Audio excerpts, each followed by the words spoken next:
Hello दोस्तों, आप सभी का स्वागत है स्टडी कवर क्लासेस में। तो आज के इस वीडियो के अंदर हम लोग बिहार बोर्ड क्लास 8 मैथ का प्रश्नावली 4.1 को कंप्लीट सॉल्व करने वाले हैं। बने रहिए एंड तक और चैनल पर नए हैं तो सब्सक्राइब कर लीजिए। तो चलो पहला नंबर क्वेश्चन से हम लोग स्टार्ट करते हैं। ठीक, तो पहला नंबर क्वेश्चन यहाँ पे क्या है कि चलो पहले हम लोग यहाँ पे क्वेश्चन को उतारे नहीं है, तो यहाँ पे हम लोग फ़ोन से इसको बना लेते हैं। ठीक, पहले क्वेश्चन में क्या बोला जाता है उसको देखते हैं। चलो, ये हमारा पहला नंबर जो क्वेश्चन है उसमें हम लोगों को बोला जा रहा है क्या, थोड़ा सा यहाँ पे ब्राइटनेस, यहाँ पे पहला नंबर जो क्वेश्चन है ध्यान से इसको पढ़ना है। ठीक, मैं रोटेट कर देता हूँ, आराम से इसको देख लेना है। ठीक, चलो तो चलो यहाँ पे सबसे पहले हम लोग यहाँ पे क्वेश्चन, ये हमारा क्वेश्चन है ठीक, कि अवकाश के दिनों में कक्षा 8 के विद्यार्थियों द्वारा प्रतिदिन पढ़ने के समय घंटों में दिए गए आलेख में दर्शाए गए हैं। ठीक, ये हमारा आलेख है, ये हमारा विद्यार्थियों की संख्या है, नीचे हमारा प्रतिदिन पढ़ने की घंटे, कितने घंटे पढ़ते हैं वो दिया गया है। ठीक, देखो अगर यदि हम यहाँ से देखेंगे तो ये 4 जो हमारा है ये कितना है, ये हमारा जो है सो 1 घंटा पढ़ता है। ये 4 स्टूडेंट हमारा 1 घंटा पढ़ता है। 8 स्टूडेंट देखोगे तो ये हमारा 2 घंटा पढ़ रहा है। ठीक, और यहाँ पे देखेंगे ये 20 स्टूडेंट जो है सो हमारा 3 घंटे इस तरीके से यहाँ पे पढ़ रहा है। तो पहला नंबर क्वेश्चन क्या कहता है कि निम्नलिखित प्रश्नों के उत्तर दीजिए। अधिकतम विद्यार्थियों ने कितने घंटों तक पढ़ा। सबसे जो अधिकतम है वो कितने घंटों तक पढ़ा है, देखो तो 7 घंटा सबसे मैक्सिमम पढ़ा है। और कितने बच्चे पढ़े हैं तो वो 12। तो इनका जो आंसर बनेगा वो क्या हो जाएंगे, पहला नंबर क्वेश्चन का आंसर तो यहाँ पे लिखेंगे हम लोग 12। ठीक, आप लोग जो है सो नोट करके लिखिएगा, ये हमारा पहला नंबर क्वेश्चन है। चलो अब बॉ का हम लोग क्वेश्चन आंसर करते हैं। देखो बॉ में क्या है कि 5 घंटों से कम, यहाँ पे थोड़ा सा नीचे कर देते हैं, 5 घंटों से कम समय तक कितने विद्यार्थियों ने पढ़ा है, यानी 5 घंटा से कम। देखो ये हमारा यहाँ से लेकर के ये हमारा 5 घंटा है, ये हमारा 6 घंटा है और ये 7 घंटा है। ठीक, 5 घंटा में पढ़ाई कितना हुआ है देखोगे तो यहाँ पे कितने हैं, तो ये हमारा 5 घंटा तक है, लेकिन यहाँ पे इससे कम बोला गया है। तो इससे कम हमारा ये 4 घंटा, 3 घंटा, 2 घंटा और 1 घंटा सिर्फ आएंगे। ठीक, तो इसको कंप्लीट जोड़ेंगे यानी 4 तक यहाँ पे लेंगे हम लोग। तो 4 हमारा ये है 20 है, उसके बाद यहाँ पे 28 है, 4 हमारा ये 28 है। ठीक, तो क्वेश्चन को थोड़ा ध्यान से पढ़ना है। यहाँ पे अधिकतम विद्यार्थियों ने कितने घंटों तक पढ़ा है, तो देखो अधिकतम जो विद्यार्थियों ने कितने घंटों तक पढ़ा है ये बोला गया है। ठीक, देखो जो सबसे अधिकतम पढ़ा गया हो कितना, 4 और 5 घंटा के बीच में, थोड़ा सा यहाँ पे ध्यान रखना है। ठीक, तो इसका जो आंसर बनेगा ये नहीं पूछा गया था, इसमें ये पूछा गया था कि सबसे अधिक कितने घंटे बच्चे पढ़े हैं, तो 4 व 5 हो जाएंगे। ठीक, चलो अब नेक्स्ट वाले क्वेश्चन, यहाँ पे क्वेश्चन नंबर 2 में आते हैं। तो 5 घंटों से कम समय तक कितने विद्यार्थियों ने पढ़ा, 5 घंटों से कम, ये हमारा 5 का डाटा है, ये 6 का डाटा है। इस तरीके से 4 तक हम लोगों को जोड़ना है, तो ये 4, 8 और 20 और 28 इसको जोड़ेंगे। 28 पे 48 और 8 56, 56 और 4 60, तो कितने हो जाएंगे यहाँ पे 60 विद्यार्थी। ठीक, चलो अब 100 नंबर क्वेश्चन, यहाँ पे तीसरा नंबर क्वेश्चन को सॉल्व करते हैं। देखो कुल कितने विद्यार्थियों की अवकाश के दिनों में भी पढ़ा है, यानी कुल कितने विद्यार्थी जो है सो टोटल पढ़े हैं। तो देखो सबको मिलाकर के जोड़ेंगे, 4, 8, उसके बाद 8, इतना तक हमारा हो गया था 60। 60 में से इस 18 को जोड़ेंगे, यानी 12 को जोड़ेंगे, 60 और 12 72 हो गया। 72 में से फिर से 16 को जोड़ेंगे, तो 72 और 16, 72 10 82, और उसमें हम लोग 6 और जोड़ेंगे। टोटल कितने स्टूडेंट आ गए, तो वो हमारे 88 हो जाएंगे। ठीक, चलो अब नेक्स्ट हमारा क्या है, 2 का और बहुत 100 2 का अगला क्वेश्चन है कि किस वर्ग अंतराल की बारंबारता अधिकतम है, यानी किस वर्ग अंतराल की बारंबारता सबसे अधिक है। ठीक, ये तो हमें दिखाना है। तो यहाँ बड़ी वाली ग्राफ में देखोगे तो 28 हमारा सबसे बड़ा इसमें है। ठीक, सबसे स्टूडेंट ज़्यादा पढ़ा है, तो वो भी हमारा क्या है, अंतराल कितने कितने के, 4 और 5। तो यहाँ पे भी हमारा ये 4 से 5 हो जाएंगे। ठीक, चलो अब हम लोग क्वेश्चन नंबर 2 पर सॉल्व करते हैं। अपनी कक्षा के सभी छात्रों के जूते या चप्पलों के माप एकत्रित कीजिए, उन्हें निम्न तालिका में भरकर एक बारंबारता बटन सारणी बनाइए। आप लोगों को ये करना है, मैं सिर्फ हिंट कर देता हूँ 1 नंबर 2 नंबर तक, और आप लोग जो है सो इसको ट्राई कीजिएगा अपना जो सहपाठी है उस सबको देख करके। ठीक, अब देखोगे तो अगर यदि हम मान लेते हैं कि 5 नंबर वाला मान लेते हैं कि दो दोस्तों ने पहना है, ठीक, तो हम यहाँ पे बारंबारता कितने हो जाएंगे, ये 2 हो जाएंगे। मिलान चिन्ह इसके लिए इस तरीके से 2, ये सिर्फ हम लोग मान करके चल रहे हैं, आप लोगों को वहाँ पे काउंट करना है फिर यहाँ पे बनाना है, ठीक। अब 6 नंबर वाला मान लेते हैं कि हमारा यहाँ पे 5 है, तो यहाँ पे क्या करेंगे 1 2 3 4 और ये 5, ऐसे करके हम लोगों को बनाना है, ठीक। ऐसे करके 7 नंबर और 8 नंबर आप लोगों को भरना है, आप लोगों को देख करके कि कितने नंबर के जो बड़े मैंने पहने हैं वो कितने नंबर के हैं और कितने स्टूडेंट हैं। जितने स्टूडेंट होंगे वो हमारा यहाँ पे होंगे। 5 नंबर है तो 5 नंबर के लिए हमारा मिलान चिन्ह यहाँ पे बारंबारता कितना मतलब बच्चे हैं तो वो यहाँ पे गिन करके लिखेंगे और उसी के अनुसार ये हम लोग लिखेंगे, ठीक। तो चलो हम लोग नेक्स्ट क्वेश्चन यहाँ पे जो है सो तीसरा नंबर क्वेश्चन पर आते हैं।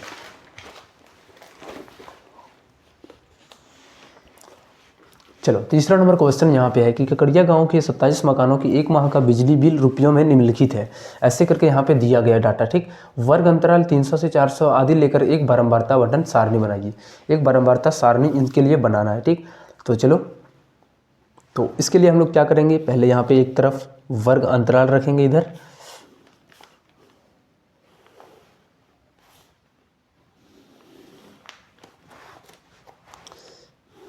चलो यहाँ पे हम लोग लिखेंगे वर्ग अंतराल और उसके बाद यहाँ पे लिखेंगे हम लोग विद्यार्थियों की संख्या या फिर यहाँ मिलान चिन्ह बीच में रखेंगे और यहाँ पे विद्यार्थियों की संख्या, ऐसे करके यहाँ पे लिखना है, ठीक। देखो जो अंतराल है 300 से 400 के बीच में होनी चाहिए, तो ऐसे करके हम लोग 300 से 400, अगला जो आएगा 400 से 500, 500 से 600, 600 से 700, 700 से 800, यही हमारा मैक्सिमम है, बस इसी के अंदर में लेना है, ठीक। देखो 300 से 400 के बीच में कितने हैं, अब यहाँ पे हम लोग देखते हैं 300 और 400 के जो बीच में होंगे उसको यहाँ पे हम लोग लिखेंगे। ये हमारा 300 और 400 पहला 1 हो गया, उसके बाद इस 400 वाले को हम लोग इसमें नहीं लेंगे, जो हम 400 से 500 लिए हैं तो उसमें हम लोग लेंगे इसको, ठीक। इसको अभी छोड़ देना है। 1 हो गया, 2 3 4 5, कितने था 5 था, तो यहाँ पे लिखेंगे 5 और इनका मिलान चिन्ह 1 2 3 4 और ये 5, ठीक। अब 400 से 500 के बीच में अभी हम लोग 400 से 500 में 400 को भी लेंगे, ठीक। तो देखो एक पहले हमारा यहाँ पे 1 हो गया, 2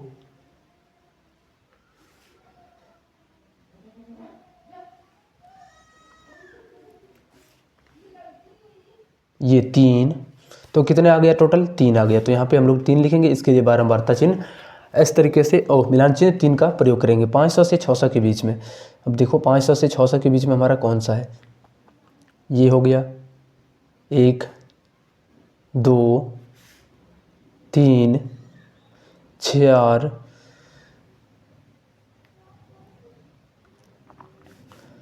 5 6 7 और 8, कितने हैं 8 है, तो इसके लिए 1 2 3 4 5वीं बार में काटते हैं और ये 3 8। अब 600 से 700 के बीच में, ठीक। देखो इस 700 को हम लोग अगला वाला टर्म लेंगे, तो ये हमारा पहला 1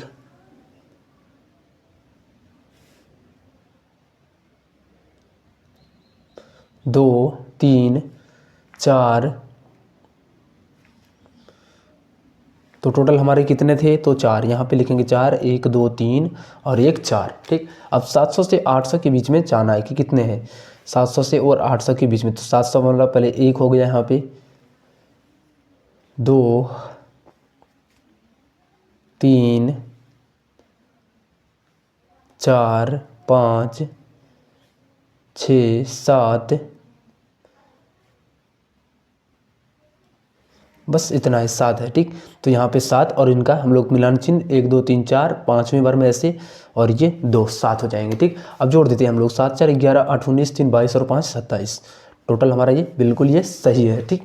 चलो अब हम लोग नेक्स्ट क्वेश्चन यहाँ पे क्या बोला गया है, प्रश्न नंबर 4 में। प्रश्न 3 में दिए गए आंकड़ों से प्राप्त सारणी के लिए एक आयत चित्र बनाइए। निम्नलिखित प्रश्नों के उत्तर दीजिए। किस समूह में, इससे हम लोगों को यहाँ पे देखना है। पहले यहाँ पे इसके लिए एक जो प्रश्न 3 में है उसको हम लोगों को यहाँ पे एक पहले बनाना है इसका आयत चित्र, ठीक। तब फिर हम लोग यहाँ पे इसका आंसर हम लोग करेंगे। तो चलो इसको हम लोग पहले फिगर में बनाते हैं इसको और फिर वहाँ पे इसको आंसर करते हैं। चलो तो हम लोग आज सीखते हैं कि आयत चित्र कैसे बनाया जाता है, ठीक।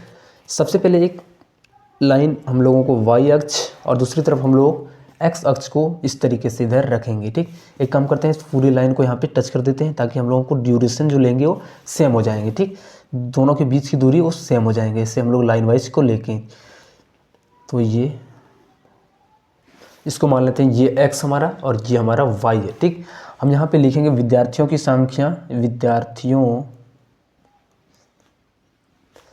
की, सॉरी यहाँ पे संख्या विद्यार्थियों के बारे में नहीं है, हाँ देखो थोड़ा सा यहाँ पे मिस्टेक हो गया, ये विद्यार्थियों की संख्या नहीं होंगे। ठीक, यहाँ पे क्या होंगे, तो यहाँ पे हम लोग लिखेंगे संख्या, या लिख सकते हैं, या फिर गाँवों की संख्या,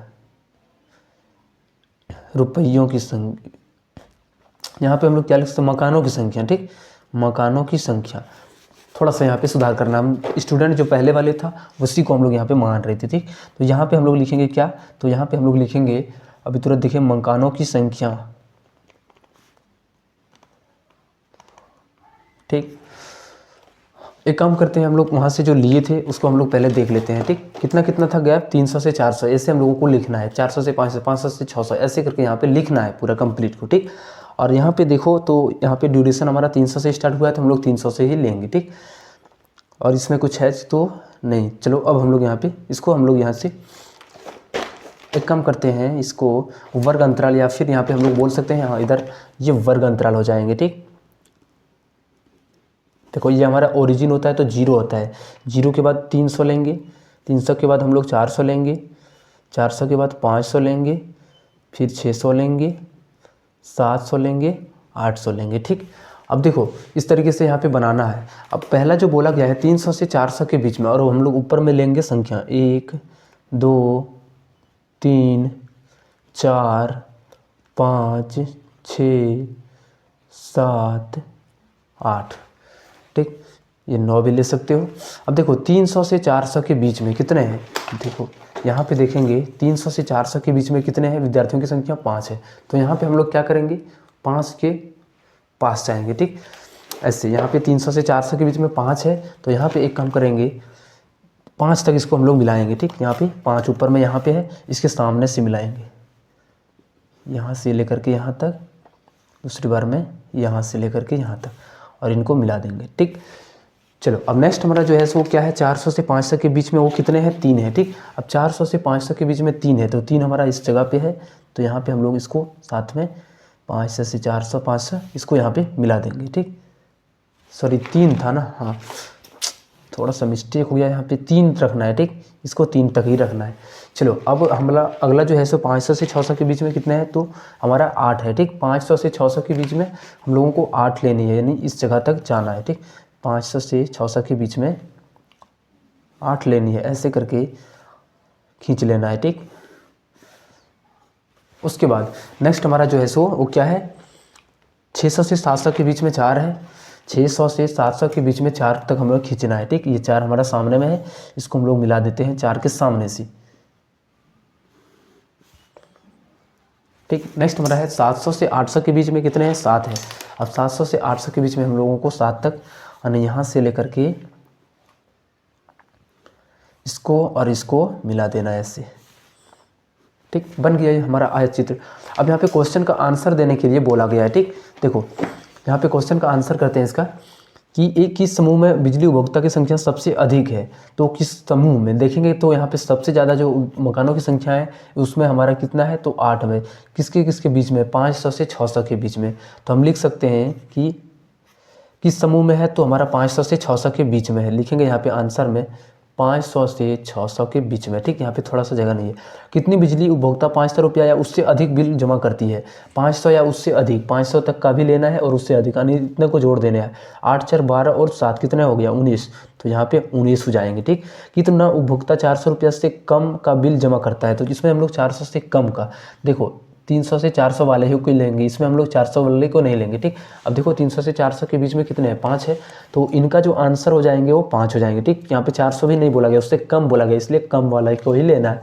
वर्ग अंतराल 400 से 500 की उच्च सीमा एवं निम्न सीमा क्या है, देखो इसमें हमारा जो नीचे वाला होता है, जो कम होता है वो हमारा निम्न सीमा होता है, 400 निम्न सीमा होंगे, और उच्च सीमा यहाँ पे क्या हो जाएंगे, हमारे 500 हो जाएंगे।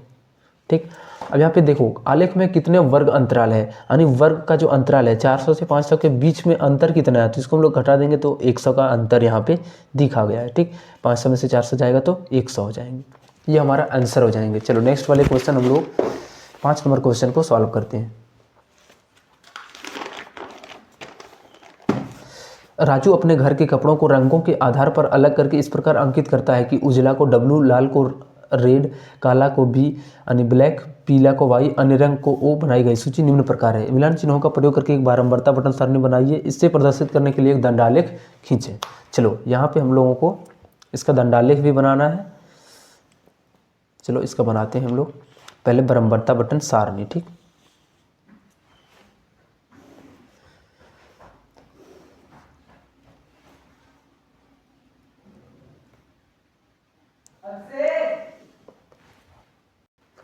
तो एक काम करते हैं, सबसे पहले इधर हम लोग लिखते हैं कपड़ों का रंग,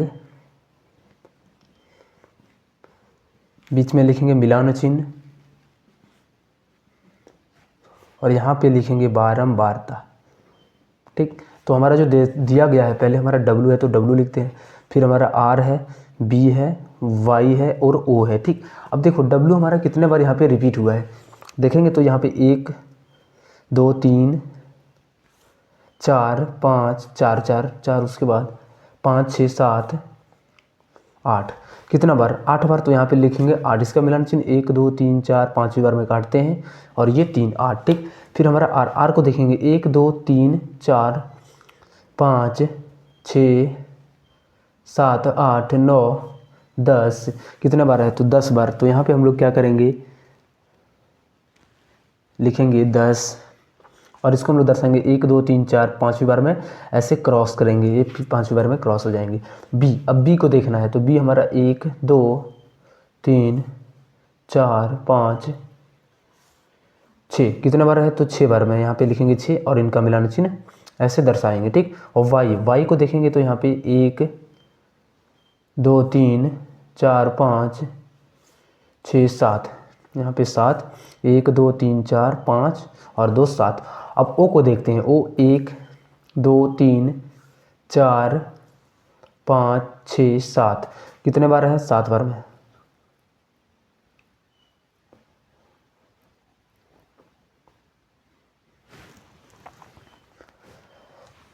सात 7 10 14 और 6 20 20 और 8 28 और 10 38, कितने आ गया 7 के लिए 1 2 3 4 2 और ये 4 5 और 2 7। ठीक, अब इसको टोटल जोड़ेंगे तो देखोगे तो ये हमारा 38 के बराबर है, बिल्कुल यहाँ पे लिखेंगे कुल और ऐसे करके यहाँ पे दर्शा देंगे। ठीक, चलो अब नेक्स्ट वाले क्वेश्चन 6 पर आते हैं। चलो क्वेश्चन नंबर 6 में क्या है कि अपनी कक्षा के छात्रों से यह जानकारी प्राप्त कीजिए कि वह घर पिछले कितने समय पढ़े, इन आंकड़ों को निम्न वर्गीकृत बारंबारता बटन सरणी बनाइए, मिलान चिन्ह कीजिए बारंबारता। ऐसे यहाँ पे आप लोगों को इसको अपने से बनाना है, सॉल्व करना है। ठीक, अब क्या कर सकते हो, सबसे पहले देखो हम यहाँ पे हिंट कर देते हैं आप लोगों को और बना लीजिएगा इसको। ये आप लोगों का घर का होमवर्क है, आप लोग इसको ट्राई कीजिए और नहीं होता है तो कमेंट में ज़रूर बताइए। ठीक, जैसे 0 के 30 के बीच में 5 है तो यहाँ पे 5 लिखेंगे, इसका मिलान चिन्ह ऐसे करके यहाँ पे दर्शाएंगे। ठीक, ऐसे करके हम लोग यहाँ पे अपना जो है सो आप लोग का होमवर्क है इसको कंप्लीट करना है। अब यहाँ पे बोला गया कि उपरोक्त आंकड़े का एक आयत चित्र बनाइए, तो इसका भी आयत चित्र हम लोग ऐसे ही बनाएंगे। ठीक, ये हमारा x है, ये हमारा y है। अब यहाँ पे हम लोग क्या करते हैं, ये ओरिजिन को रखते हैं और जो अंतराल दिया गया है 0 से पहले 30 है, 30 के बाद हमारा 30 से 60 है, 60 के बाद 90 है, 90 के बाद 120 है, 120 के बाद 150 है, 180 है, 210 है और ये लास्ट में 240 है। ठीक, ये से बना लेनी है। अब यहाँ पे बना करके क्या करना है, देखो 30 और 60 के 0 से 30 के बीच में कितने हैं 5 है, तो यहाँ पे इससे ऊपर में यहाँ तक 5 तक लेंगे, 1 2 3 4 5 और इसे यहाँ पे जा करके मिलाएंगे। ठीक, ये आप लोगों का होमवर्क का काम है। 30 से 60 के बीच में यहाँ जितना होंगे आप लोग जो भी होगा वो डाटा को लेकर के यहाँ से मिलाएंगे। ठीक, चलो अब लास्ट वाले क्वेश्चन हम लोग 7 नंबर क्वेश्चन पर आते हैं। निम्नलिखित में से किस प्रकार के आंकड़ों को दर्शाने के लिए एक आयत चित्र का प्रयोग करेंगे। आयत चित्र का प्रयोग कब होगा, जब हम वहाँ पे एक निश्चित वर्गांतराल बना पाएंगे तो ही हम लोग वहाँ पे खींच सकते हैं। ठीक, देखो घर के विभिन्न अनाजों की मात्रा है तो इसको हम लोग माप नहीं सकते हैं। देखो कुछ भी हो सकता है, हमारा पॉइंट में भी केजी में हो सकता है, लेकिन यहाँ पे क्या कर सकते हैं, ये हमारा नहीं होगा। ठीक, तो ये हम लोगों को ये नहीं होगा। उसके बाद किसी विद्यालय के सभी विद्यार्थियों की ऊंचाई बिल्कुल नाप सकते हैं, किसके किसके ड्यूरेशन के बीच में है, ठीक, हम एकदम मेजर कर सकते हैं। 5 कंपनियों द्वारा निर्मित टेलीविजन की संख्या, इसको भी हम लोग नहीं कर सकते हैं, ठीक, बहुत सारा हो जाएंगे 5 कंपनियों द्वारा निर्मित टेलीविजन की संख्याएं। एक व्यस्त चौराहे पर प्रातः 8 बजे से दोपहर 2 बजे तक के गुजरने वाले वाहनों की संख्या, बिल्कुल इसको भी मेजर कर सकते हैं और इसको भी हम लोग कर सकते हैं, सिर्फ और 100 को नहीं कर सकते हैं, ठीक। तो ये हम लोग इस दोनों को क्रॉस लगाएंगे और बाकी हम लोग सभी कर सकते हैं। चलो मिलते हैं हम लोग नेक्स्ट चैप्टर में, तब तक के लिए बाय।